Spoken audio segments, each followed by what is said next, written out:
Today we were taking an opportunity to present the summary recommendations to the Committee of 100. It's our organization, the statewide economic development organization of business owners from around the state, key decision makers. And what we wanted to present to them really was a little bit more of a granular explanation of the recommendations, how the task force got to these recommendations, why we think it really is the best path for the state to really right the ship and put ourselves on a much more stable and predictable path, not only for the good of the state, but for the good of business owners and individuals. What we've been doing in the past, or particularly over the past 8 years, just has not gotten us to where we need to get. We keep running we keep having shortfalls, and that's just not a healthy way to operate, the state or the way that anyone would want to operate their business. So we think what we're proposing is better, more balanced, broader based, and ultimately is a better direction for our state. Will make us more competitive as well. Thank you very much to the Committee of 100 for inviting us here to share with you our ideas about major tax changes. And as I saw Randy Ewing at the beginning of the meeting, he and I talked about this about 15 years ago. And he said, nothing new has come up, has it? And I said, no, not really. There's just so many ways to tax ourselves, and apparently we don't like any of them. So our question is, how are we going to make it work? And that's why we put it, return to fiscal reform and fiscal stability. And I think the first thing we have to do, and sometimes we think everybody just knows common knowledge, this is what it looks like, but the first thing we need to do is kind of fix the record. Where are we right now? Next one, okay? And this little chart really shows the roller coaster we've been on. And there's no doubt that from 2005 to 2008, the state really had a rather dramatic change in its revenues for a number of reasons. Not all because we raised taxes, to the contrary, because of other things happening is what really occurred. But we did do a few things, such as we changed the income tax in 2002. But we also lowered the sales tax in 2002. We did both of those things. Of course, we had Katrina, which really pumped up the flow of dollars. And then we had the economy. The oil prices are going up during all that time as well. So everything happened from 2002 to 2008 would be positive with respect to revenues. And it showed up in the growth numbers. And the state did what every state would do. They took it, and they didn't just misuse the money. They raised teacher pay. Everybody said, a good thing to do. Raise teacher pay. That's what we want to do. Now, you do that, that's permanent. That's not a short-term thing.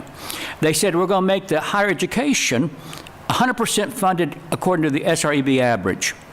And everybody said, that's a good thing to do. Again, that's not short-term, that's long-term. And then they said, even after doing all that, we have so much money left over, we can afford to cut taxes. And we did. And this is both Governor Blanco and the first year Governor Jindal. So by 2008, we had increased spending, again, on things that we said are important. We had cut taxes, because people like that if you can. And then, undoubtedly, though, in 2008, you had a couple of problems. You had one, the financial panic nationwide, which affected us. So suddenly we had a recession to deal with. In July of 2008, oil prices were over $140 a barrel. By December, they were less than $40 a barrel. So energy prices fell. And then, as I said, we had those big tax cuts. You put all those things together, suddenly we went from having $12 billion when Governor Jindal took office to having $9 billion. A 25% cut. And that is difficult for any institution to handle. So then we started growing back up. The economy started growing, and there were some cuts and everything. And now in 2015, we were not quite back in nominal terms to what we had in 2008. And we also went through a series in which Governor Jindal made it very plain that he was not going to raise any taxes. And he lived up to that until the last year, technically. And fortunately, there were funds of money here and there that we could make use of that would get us through one more year. And for 1 year at a time, that's not necessarily bad policy. It's just not sustainable policy. And then we went to 2015. We then had some problems. We did have to raise some taxes, and we worked through that in terms of cutting some credits, raising the tobacco tax, a few other things such as that. Many of those temporary items, but again, they were trying to get money in. And then that happened in 2016. We had this big deal about when Governor Edwards became governor. We had a real shortfall that we had to talk about in the future. But up until that time, this is where we are. And then when he took office in 2016, suddenly we really had almost a $1.8 billion shortfall that we had to clear up, and that's why we've had 2 special sessions this year to help clear that up. And essentially the answer was we will do this temporary, and then we'll sit down and think about what do we really want to do in the long term. And this is why HCR 11 came about. So we ended up with all of those things. And then next. Now one of the first things, I don't know if you can read that, it may be kind of small, but I'll tell you what's on it. When they did the resolution, it says structural changes in budget and tax policy. And when they mean budget, they meant spending as well. Now when you go back and again, as you can appreciate, with any session, there is this discussion: are we spending too much? Are we taxing too much? What are we doing here? Well, we went back and we looked at the spending side. And we had 13 people, no staff, and we're going to undo the whole budget in 6 months. And that's not going to happen, okay? But we were looking at it. We looked on the spending side. And in 2010, there was a commission on streamlining government that provided 238 methods of how to cut the budget. That's 2010. And we were assuming the legislature, they knew about them, and they applied them as best they could if they thought they would work, if they were sensible to do something. 230. And some of those were very common sense, like look at your contracts, see if they're needed, see how they're working. Because some people say the problem we have too many contracts. Well, the issue there is every company has contracts. That's how you outsource stuff. That's how you privatize. If you want to privatize, you use contracts. So contracts may be a perfectly sensible thing for government to do, but some may be unnecessary. That's true. So they should keep a tab on that, but that's not going to solve the budget problem by itself necessarily. So that was one alternative. And then they said, okay, let's deal with dedications. Well, again, you can say that, and you can say, let's do away with every dedication we had. And indeed, when Governor Romer became governor in 1998, one of the things we did is we took away all the dedications. Do you realize that by 1996, they were all back in the budget again? That's the way it happened. That's the politics of it. But the problem is that even with the dedications, taking away the ones that are constitutional, you can do away with all those dedications. You're not necessarily going to do away with that spending. You are not going to cut the funding for local education by huge amounts. It may give you more flexibility a little bit at the edge, but it's not something you're going to cut real big, probably. The same is true for other things we do. So we went through that. Well, so we had a study. We had in 2014, the General Administration paid for a study by Alvarez and Marcel, and they got suggestions on how to cut the budget, 2014. So we've had examples of how to cut the budget. So we put out there, we said, yeah, there are certain things you can do, but if you want to really make a dent in the budget, you have to decide which program is just not necessary. And to do that, you have to really have somebody look at that program who's an expert in that field, perhaps, not a widespread task force. And we suggested that even if you do that, you're not going to save money the first year. And it may be the right thing to do. Over 10 years, you may save money, but it's not going to balance the budget today. That's a dream. So let's get over the dream. So we came back and said, okay, at the end of the day then, we said, okay, that's spending. So the spending side is going to be very tough. Not to say the tax side is going to be easy, but the spending side is going to be tough. And then we said there are some other spending items that you have to worry about, and there's the credits that we created, the tax credits, is a form of spending. The issue with that spending is you lose control of it the minute it gets out of the legislature.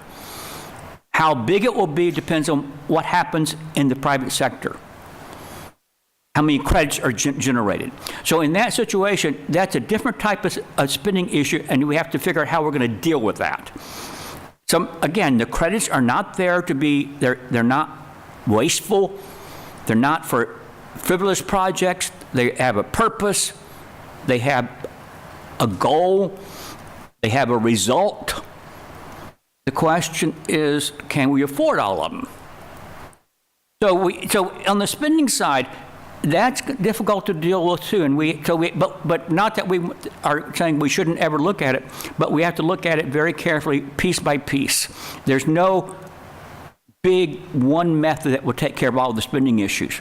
So that brings us in what we did. In 2015, we thought we raised about $725 million from giving haircuts to credits, increasing the tax on cigarettes, and a few other things. At the end of the day, when it all came out, we didn't raise nearly that much. 2016, we came in, and Governor Edwards had a $1.8 billion problem looking him in the face when he took office on January the 11th. They had special sessions, and at that time, the only way to deal with it was a tax. And the only tax to do was the sales tax. So they raised the rate from 4% to 5%. First time it's been changed since 1984. And then they expanded the base in Act 26. So they worked through that. We still do not know the results of that in terms of how much are we getting, because we have to work it out over this year to see exactly how much money these extra taxes have generated or will generate during this fiscal year, and that's why we've not had an REC meeting. We'll have one in December or maybe January, so we have more information coming in. So we had that. But everything they did in 2015 and also 2016, or almost everything, was temporary. And that was saying we want to have a full-scale, complete look at the tax system in particular. And that was when we had our task force created. That was after the study that Tom referred to, the one done by me and Jim Alm and Steve Sheffer at Tulane. That's when the Committee of 100 engaged Tax Foundation to look at it from their eyes and outside eyes. What do we do right? What do we do wrong?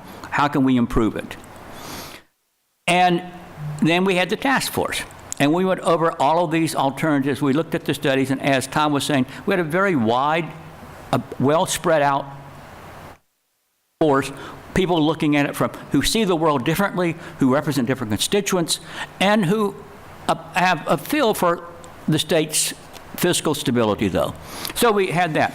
So we end up where we are today, and we said, okay, if you look at where we are right now, this is kind of like judgment time. We have to do something.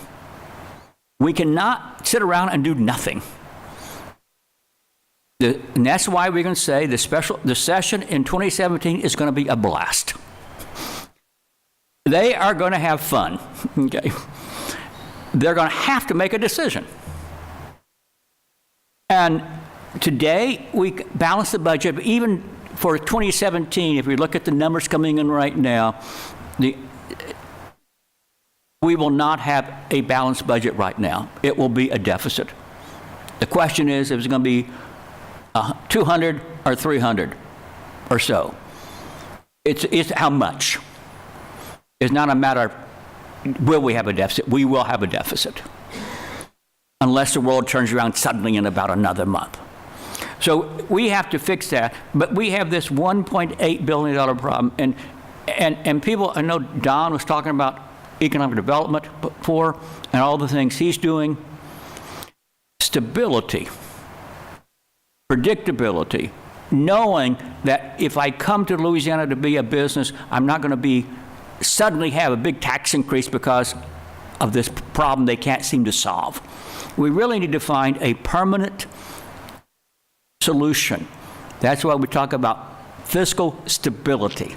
And that's good for businesses, it's good for people, it's good for public institutions as well.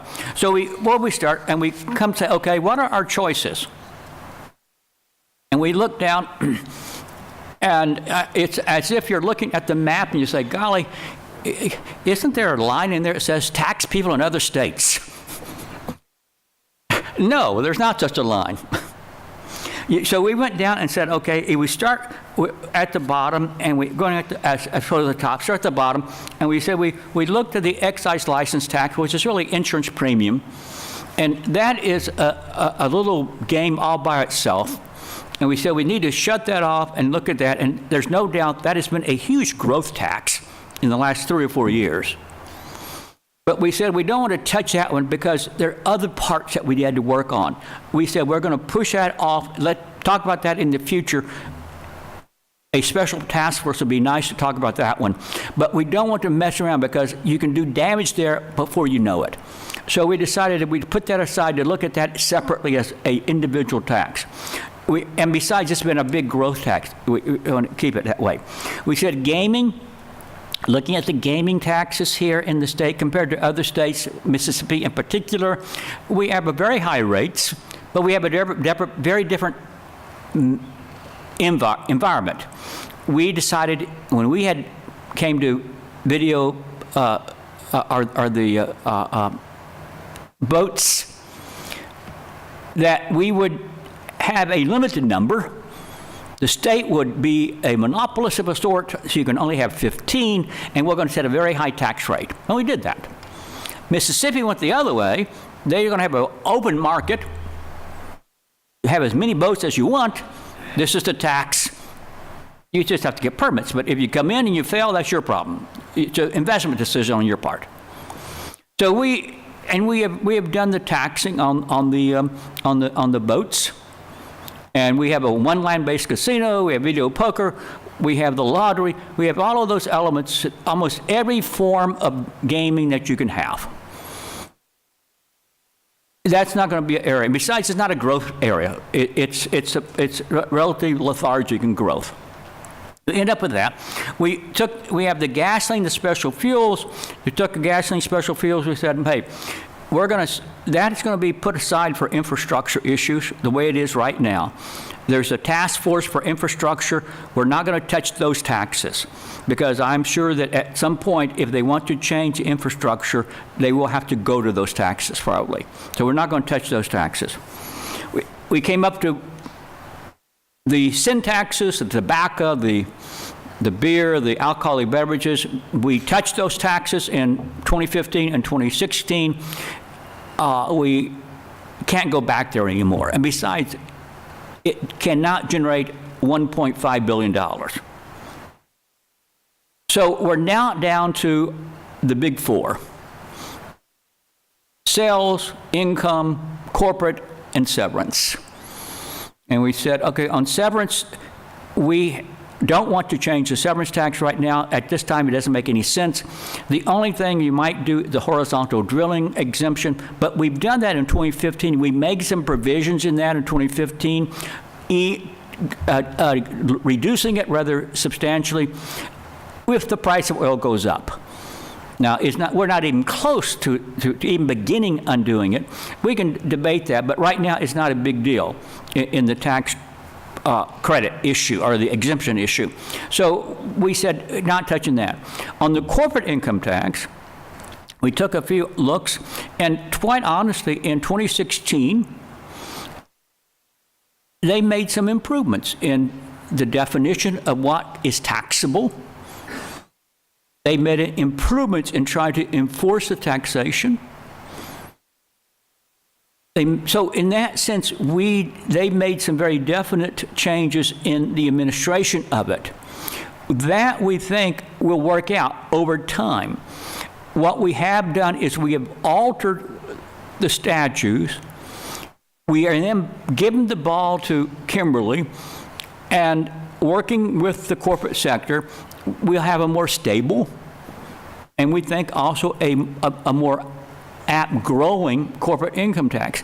But if you look around the world, around the country, the corporate income tax brings in at most 3 to 5% of your total income. And that doesn't matter if you're in Louisiana, if you're in California, if you're in Georgia, it doesn't matter. It doesn't bring in more than about 3 to 5% of your income the state would have. And that then takes us down to the ones that people don't like to talk about, the ones that we pay, the sales tax and the personal income tax. And we said we have to go there. If we think we need everything we're now funding, that's the only place to go. We cannot avoid it any longer. And we will see. So we said, okay, let's start with the sales tax. Start with the sales tax. And what we did here is, on this slide, we as a task force said, okay, the rule is, right now, the state rate is 5%. Locals, the average is about 5%. We want to get the state rate down to at least 4% or less, because we have the highest sales tax rate in the country, even higher than like Nevada or Florida. So we want to get that down if we can. And the only way to get it down, and needs to bring in about the same amount of money or a little bit less, is to expand the base. So we said, let's expand the base. In 2016, they did that with Act 26. So we have expanded that sales tax base, but we're now saying that those items will be taxed a little bit higher than they are right now. The other rate on the traditional base will go down to 4% or less. And then we'll also add a few other services, such as services, and that is comparable to what they do in Texas. This is comparable to what Governor Jindal talked about in 2013, expanding the sales tax base to services. It makes perfectly good sense as one part of a tax plan, because the fastest growing part of the economy is services. So attaching a sales tax to them is just like attaching a sales tax to a commodity you might buy or a product you might buy. So we talked about that, and we said we have a good example next door in Texas. It could be a little bit broader than that if we wanted it to be, but there's a good model to work from. And then we said we needed to expand the sales tax. We said, okay, on business utilities, we just can't afford to give that up.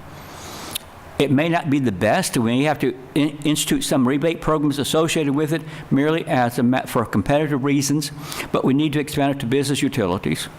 And then we said on machinery and equipment, because of other reasons I'll talk about in just a second, we need to expand that, tax machinery and equipment, but offer rebates for industrial projects because of competitive reasons. Now, the reason we need to offer the rebates is the other major part of the sales tax that we really think we need to work on is the so-called administration. The state of Louisiana is one of two states that has the oddball system of we have multiple sales tax collectors. In Louisiana, we have 63 or so. One for every parish, plus there's a couple of parishes that join together because they're small. And then we have the state. We have different bases, sales tax bases. So it's a very complicated situation. In fact, JCPenney says that they put more dollars per capita into figuring out our sales tax rules than any state in the union. And that's because if you go over to Livingston Parish, I think there are 6 different sales tax rates. You go to Jefferson Parish, there's only one, I believe. You go to East Baton Rouge Parish, we have 3 or 4, depending on if you're in Baker or what city you're in. So it's a confusion. So we'd like to have a common base. Now we know that is not going to come quick and easy, but we also know that it's something we really need to work at. And I see Julie Stokes is in the audience, and she and her committee on streamlining the sales tax has been working diligently for more than 6 months. And they continue to work diligently, again, and she's working with local governments. And the thing we keep stressing to local governments is, this is not trying to do anything harm to you. This is trying to be helpful to you. We're trying to mix it together so that we have a common base, state and locals. If indeed we ever really get the collection of internet sales taxes, we will automatically be involved. It will mean additional money for the state and for the locals. Not raising a tax, really taxing things we already say we tax right now. So it is an administrative change, but it's complicated. It's not going to be done overnight. It is a 3 to 5 year process. But we said that's very important to do. So then we said, comparing our suggestions to what the foundation said for the Committee of 100. The foundation said, expand the sales tax base. We evened up, right on the money there. They say we should include services in our sales tax, and they're much more aggressive on services than we were. And they said we should have a uniform tax base, state and local, and we should have a single administrator, period. Well, we agree with all of those. So in that situation, the tax foundation and the task force are lined up together. We have the same colored jersey on in that situation. We then went to the income tax, and the task force said, okay, if you look at right now in 2017, about 38% of our revenues don't come from the sales. It's a little bit less than 30% will come from the income, and then you have, and that makes up, for all practical purposes, almost 65% of all collections made. And then you have the corporate, the severance, and a few others. We said we would like to get the income tax and the sales tax about the same in how much revenue they bring in. That helps progressivity, helps fairness. Vertical fairness is what it helps. So we said we'd do that. And we said, how do we do that? And again, the economists, their line is we want low rates and broad basis. So we said, okay, right now the state has 2%, 4%, 6%. We said we can get that down to 1.5, 3%, and 4.5%. But to do that, we have to take away some major deductions, exemptions, and the one that really counts is the federal tax deduction. Now, I think after November the 8th, we know what people think about that. But my reaction on November the 8th, we had nobody leading the parade or really saying this is important to do. I think whenever we do tax reform, somebody's got to be out front saying this is vital, this is important. If we don't do this, we're going to have problems for a long time to come. Now, if that's going to happen, I don't know. Because, again, it's not going to make you the most popular person in the state, probably. But I think it's going to be a very important thing to do. So we said we can get the rate, and we said we have to look at all the exemptions. And we went through those exemptions. We talked about, we have an exemption for state retirees and federal retirees. We looked through that and said, why do we have that? We had Bill Potter with Postal Wake Netterville did some analysis for us about what it means, and if we didn't have it, talking about fairness. At the end of the day, because of the way the laws are written here and the federal laws, it was going to be unfair to them to do away with that break. So we said we'll keep it. As Tom said, we talked about some of the education breaks, our tax credits and things of that nature, and said, okay, some of those might have value, and we're going to keep those. So we went down and we talked about all of these different breaks. The ones that are big in dollar terms will be the federal tax deduction and the excess itemized deductions. We talked about the excess itemized, different ways of handling it. We ended up as a committee saying, okay, because of the political sympathy for the home mortgage and for the charitable donations, we'd say we would only reduce it by half. So they're going from 100% to 50%, having 50% as a deduction. And that covers, for the most part, the home mortgage interest and charitable contributions. Not for every taxpayer, but in general for most taxpayers. So we went through and we expanded the base, we had the rates. So again, when we looked at that, we said, okay, what does the tax foundation say? Well, they say eliminate the deduction for federal taxes paid, which I think is, and as I said, the tax foundation is a business-friendly group. Another group in Washington, which is have a much more of a liberal instinct, they said do away with that federal tax deduction. So both from the more conservative, the more liberal, it says that, why do we have that? We're only one of 3 states that do it. So get rid of that. And they say lower the rates. Again, agreeing with our principle. And they said look at some other deductions as well. So we, again, the task force, the tax foundation, very similar, not necessarily every detail been exactly the same, but again, very similar in terms of this is what we need to do. So we make that suggestion. Now, again, we will bring in more money from the income tax than we're doing right now. We'll bring in a little bit less money from the sales, we'll bring in more from the income tax. So, and then we go to the corporate income and franchise tax. And again, on that one, we said we would like to reduce the corporate rate.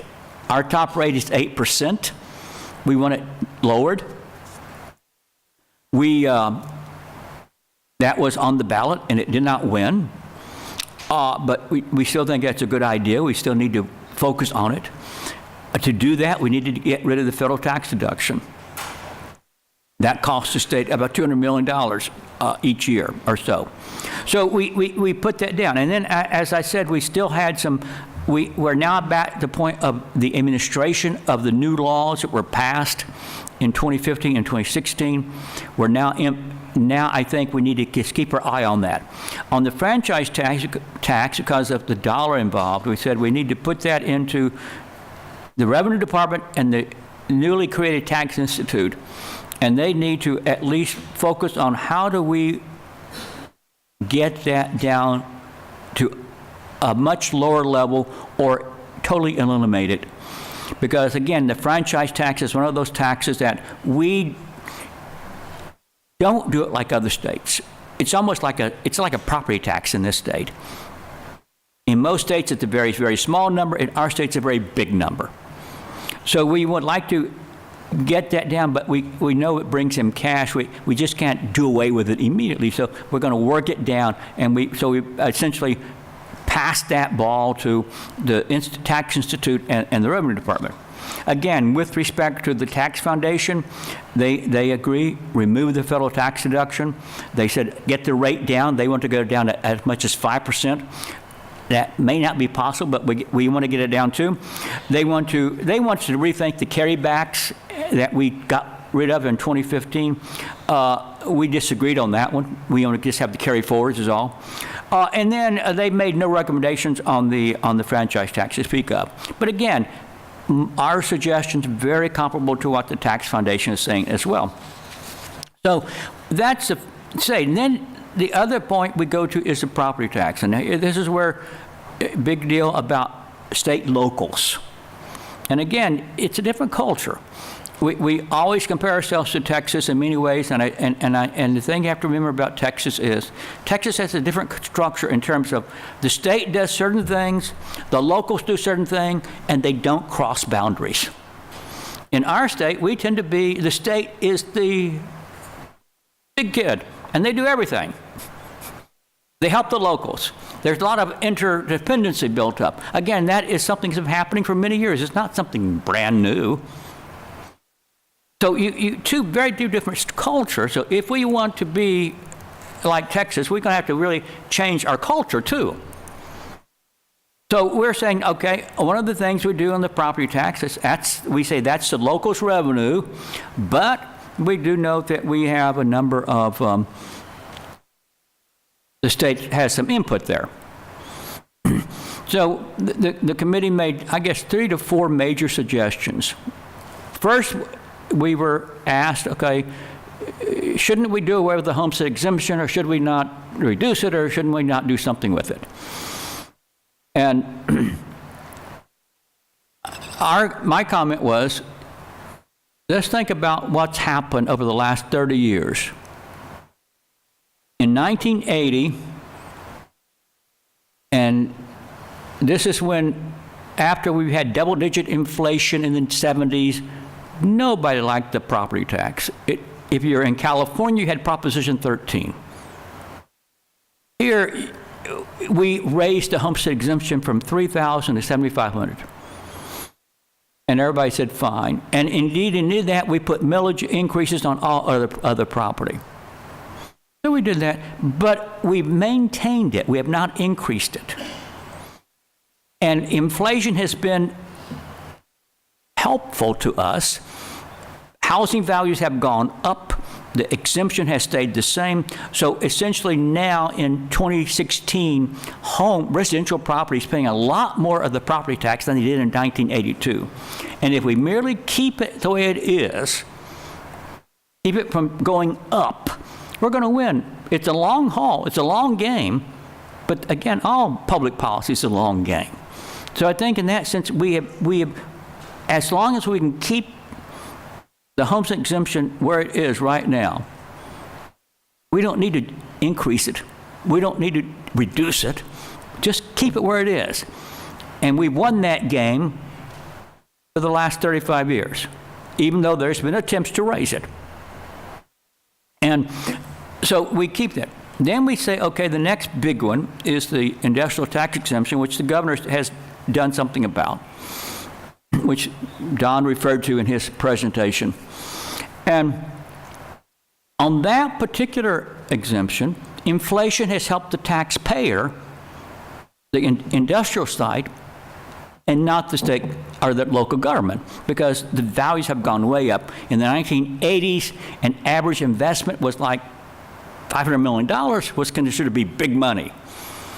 Today, you're talking about the billions. So that exemption has become, so we said, how do we deal with that? And we said, well, one of the ways we can deal with it is we can, one, have the locals involved, since it's their money. Number two, we can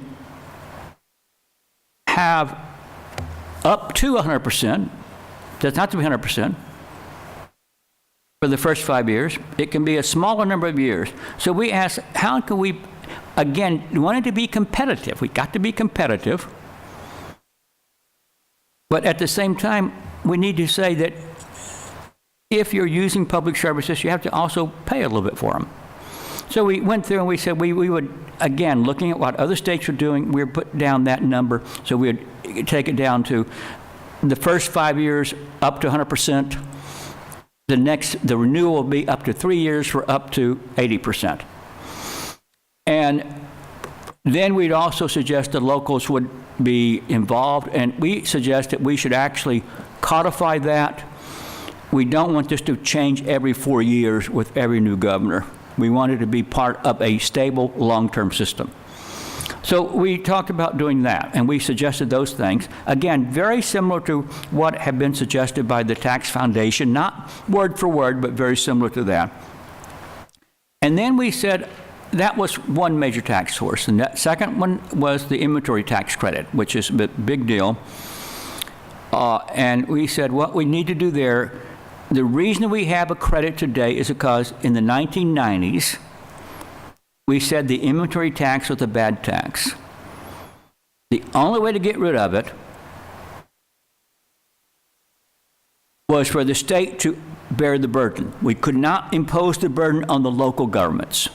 So the state said, okay, company, pay the tax, send us the bill, and we'll pay you back. And it worked. Then it got more expensive, and then up in 2008, 2009, it was getting over $500 million. It was getting a large part of the budget, so it was a costly one. Well, now we're saying the way to get away, what we want to do now is say, okay, it's still a bad tax. We need to, over 10 years, roll it to zero tax.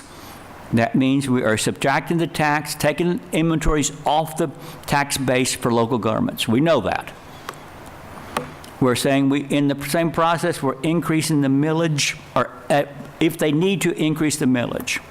We also saying that on the industrial tax exemption, you're getting additional dollars there potentially. And then we're saying on the sales tax issue, if we're expanding the sales tax base to include services, we're also including local governments, so you're going to pick up money there. Now, we can't be sure, this is why we're saying over a 10-year period, we cannot be sure that every local governmental unit would come out even. We cannot be sure about that. But we're trying to give it a system where we'll work out to see where their differences might be. So again, we get rid of a tax, we get rid of the credit in 5 years, it's gone. So we don't have the credit problem anymore. And then we're going to also do the same type of thing. We have passed the issue on different tax credits, such as in particular the one on commercial vessels to the task force on property taxes, Senator Elaine's task force. And we've made some suggestions to them because, again, that's the issue of mobility and things of that nature. So on the property tax, essentially we're giving local governments more to deal. And then on top of that, we have the property tax, then we have all the special credits and exemptions. And certainly we have the motion picture one, which from one perspective is extraordinarily successful in terms of generating business. Not as successful in generating tax revenue for the state. But we're asking, and Tom looked at this very carefully, and they were working through it, and they were dealing with, okay, a couple of things we want to do. One, we want to get to a upfront cap. The back-end cap needs to go away. We need to take care of our responsibilities there, whatever dollars we owe. We have a debt to a certain extent. But we need to get to a front-end cap so we know what we're spending. But we need to make it work in such a way that the industry knows what's going on, and they will. And then we need to establish exactly what we want to accomplish by it and make sure we do that. And that's going to be true for all the credits that LED has to deal with, it be in an enterprise zone, quality jobs, digital media, or all the other credits that are involved. We have to really have a sunset, have a definite issue of what is it that we're trying to accomplish, and have we done it, and if we have not, then we can get rid of it. Right. So I think that's what we have to work on. So what we're really having here is we have a lot to deal with in a short period of time. The tax structure by nature is complicated, it's big, there are a lot of different rules, and as we said, if you look at the rules, the regulations, the differences, they're not there because they're silly, they're there because there was a purpose. And that purpose was very clear of trying to accomplish something. So that's kind of the overall story, and I'll turn it over to Kimberly, who's going to say how much she's going to collect then, okay? So starting with tax credits being one of the things that the Department of Revenue is tasked with administering, while most tax credits or incentive programs are maybe offered by Mr. Pearson and his department, they all come through on a return to my department, so they somehow become mine to administer. And on the tax credit side, we've spent a lot of time over the last few months just discussing internally within the department how we are going to calculate ROI on those tax credits and make those reports to the legislature. Because a few years ago, the legislature passed a provision that requires all the agency administering tax credits to submit a report annually that goes through an explanation of the credit, how it's being administered, what the state's return on investment is, whether we recommend changes to that credit, and in effect, whether it's working as intended. And out of the list of existing tax credits, the Department of Revenue administers over 80% of them. So we are in a position of having to determine right now exactly how we calculate that return on investment and make recommendations to the legislature. This will be the third year coming up of our issuing this report. And for the prior 2 years, we've had very limited information on the ROI. So we are looking at setting up procedures and processes to do just that. So tax credits and the recommendations of the task force on those proposals that come before the legislature, whether we create sunset dates for programs, how we report to the legislature, and the legislature evaluates those programs for continuation or changes. That's something that's very important at the Department of Revenue and one of the things that we're working on currently. So even the 3 recommendations that the task force made on how those analysis should be done is something that will become a part of our process as we move forward. Beyond administering the tax credits, I wish I only had the tax credits to administer, but all of the rest of the things that Dr. Richardson went through, from the individual income tax, the sales tax, the corporate income and franchise tax, all of those are within the purview of the Department of Revenue. The only thing, fortunately, that we're not responsible for is the property tax. Although it seems that from the changes that have been made to the ad valorem tax credit this past year, I'm administering property taxes too, because I've got to get into a lot of the details on those property taxes and those industrial tax exemption contracts in order to administer the credit that's on the return. So we are looking at, I guess, the task force recommendations from a slightly different viewpoint than maybe some of the other members. While economic competitiveness is important to the Department of Revenue, ease of compliance for taxpayers and ease of administration for the department are the critical components. We cannot expect taxpayers to comply with a provision that they have no understanding of what it means. When you look at the individual income tax return, it is based upon the federal tax return. It's your starting point. Now, while the federal tax return for individuals is fairly simple, it's a 2-page return. You calculate your adjusted gross income, and you're on the roll to calculating your state taxes from that. To the extent we make that return more complicated by decoupling ourselves completely from federal adjusted gross income or adding in numerous calculations to determine your adjusted gross income that is not the same as the federal return, we make compliance for individuals that much more complicated. So I'm happy to say that the recommendations coming from the task force are things that can be administered and things that are easy for taxpayers to comply. We build our system of tax collection on the idea of voluntary compliance.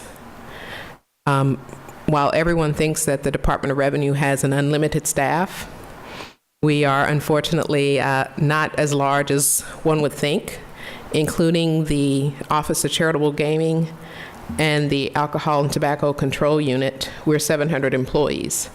So it is not possible for the 700 employees to either give individual assistance to every taxpayer in the state on how they're supposed to comply with the law, nor is it possible for us to audit every taxpayer to ensure that they are complying with the law. So having provisions that are easy to understand and comply with is the key. The same is true for the sales tax. As we talk about the number of exemptions, and Dr. Richardson mentioned the fact that JCPenney expends a great deal of resources attempting to comply with Louisiana sales tax provisions, it's important that we have a sales tax law that is not complicated, that we rely on the retailers and vendors to collect sales tax on behalf of the state. If they are not in a position to know if an item that they're selling is taxable or not, they're not in a position to collect the sales tax properly and remit it to the state or to the local government. With the myriad of exemptions we currently have in place, depending upon the type of vendor or the type of customer, there are multiple opportunities for confusion. And even with the changes that have been made in the 2016 first and special sessions, there have been opportunities for confusion. I often tell people about my experience after the first special session ended. It was during the regular session, and I had 5 minutes to myself. I went to lunch at a Thai restaurant, and the Thai restaurant had not started charging the correct sales tax. And it was after April 1st, and so state sales tax was 5%. So I got my check, and no one else looks at the amount of tax on the check. I probably didn't do that either before taking this job, but now I look at the tax. And so I looked at it and I said, they're only charging 9%, should be 10.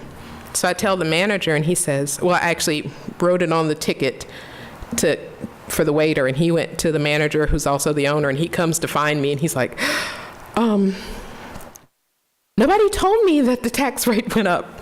And so it's like, well, we've tried to get the word out, but I could see that people would miss that. So here's a business owner who wants to comply and collect the right amount of tax, but had no idea that the tax had gone from 4% to 5%.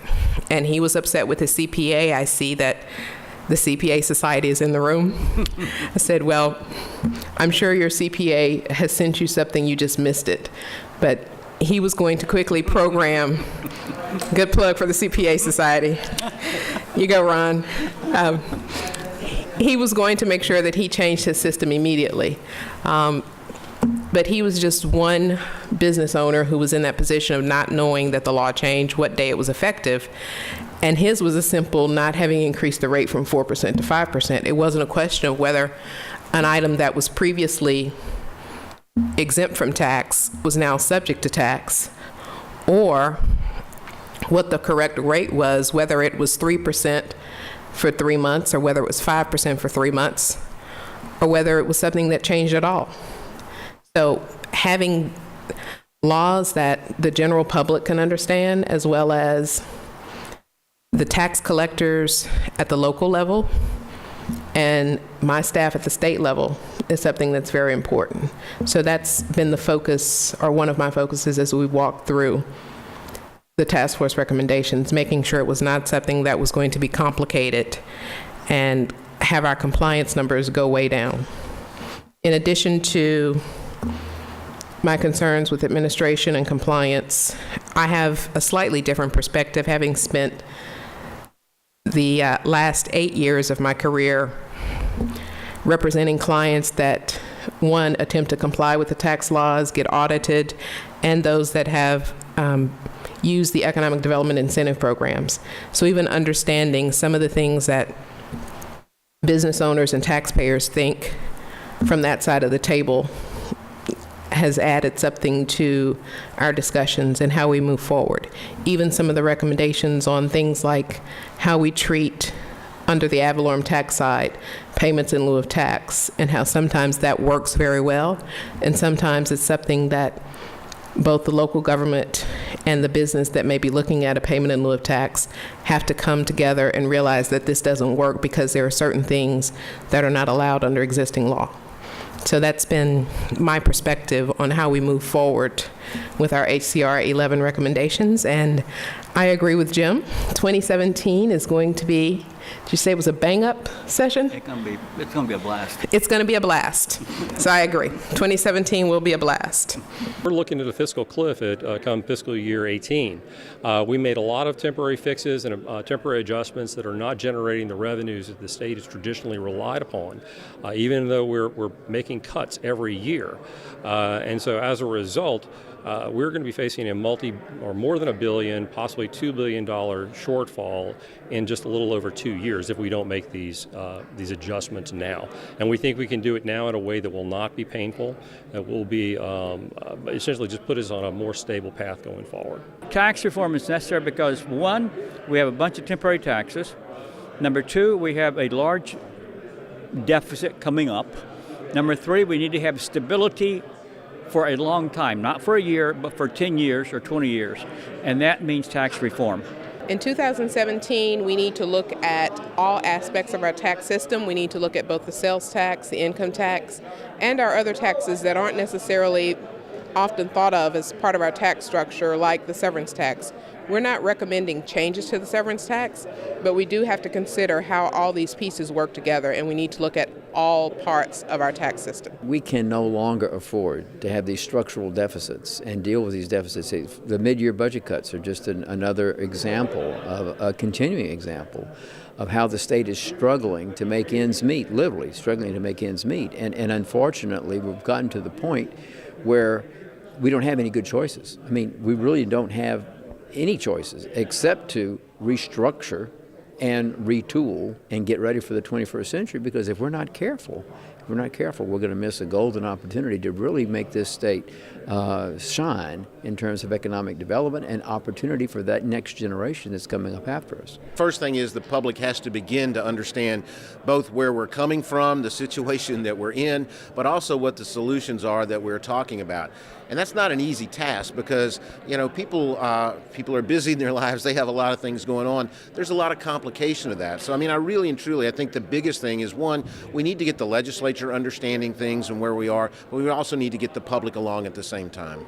But it impacts young people of all, from grades K through 12 and then in higher education. And of course, the best example perhaps is what's happening in the TOPS program right now with the projected cut for next semester in most universities is going to really impact and affect a lot of students. And in fact, there are probably some students that are not going to be able to go to school in next semester simply because they can't afford it. They didn't plan for this. They made a bargain. They did well and got the ACT, did what they needed to do in order to get that top scholarship. And now, because of the fiscal instability that we're suffering with as a state, now we can't fund our part of the bargain. And so that has a real impact on some young people at a very critical point in their life. And I shudder to think what would happen if I had been in that situation back when I was going to school. I don't know what I would have done. I was very dependent upon the ability that I had. The ability, the resources that were afforded to me through the state. And unfortunately, at that time, tuition was at a much more affordable rate, relatively speaking, then than it is now. So we all have a vested interest in that. If people have questions like more information about this issue or about the Committee of 100, what should they do? Check out our website, c100la.org is one. Also, you can look at our partner groups. We partner with Cable and the Tax Foundation, both of whom have products on this.